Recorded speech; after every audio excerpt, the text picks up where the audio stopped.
The European Union will not cut economic ties with China to secure a trade deal with Donald Trump's administration, the European Commission said Tuesday, April 22nd.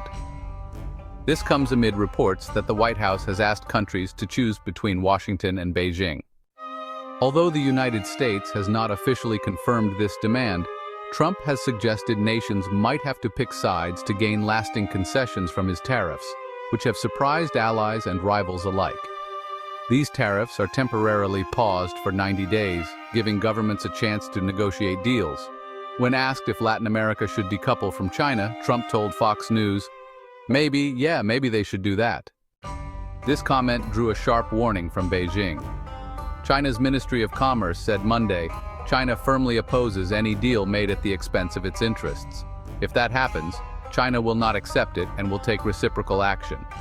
No one is immune to the effects of unilateralism and protectionism.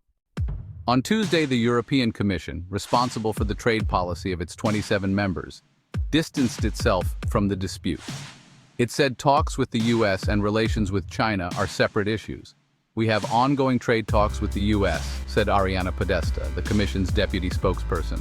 These are negotiations aiming for a win-win outcome, which is different from our relationship with China. Podesta emphasized the EU's stance on China remains the same, de-risking, not decoupling. When asked if China was off limits in U.S. negotiations, she said the only non-negotiable issue was the safety and well-being of EU citizens, referring to food safety standards the U.S. calls non-tariff barriers. Everything else is open for discussion, she added. The EU's de-risking strategy, introduced by Commission President Ursula von der Leyen, aims to reduce vulnerable dependencies on China, especially in sensitive sectors like high-tech.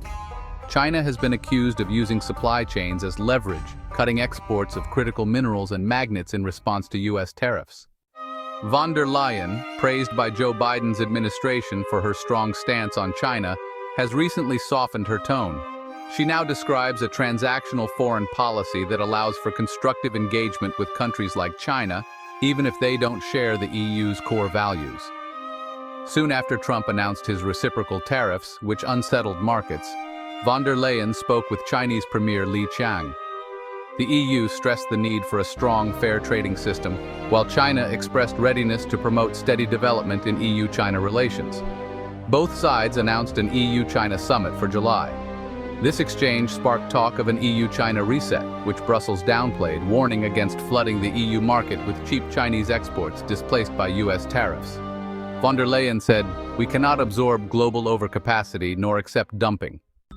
In 2023, the US was the EU's top export market, at about €501.9 billion, followed by China at €223.5 billion. Meanwhile, China was the biggest source of imports into the EU at €516.2 billion ahead of the US, which was at €346.7 billion, according to Eurostat.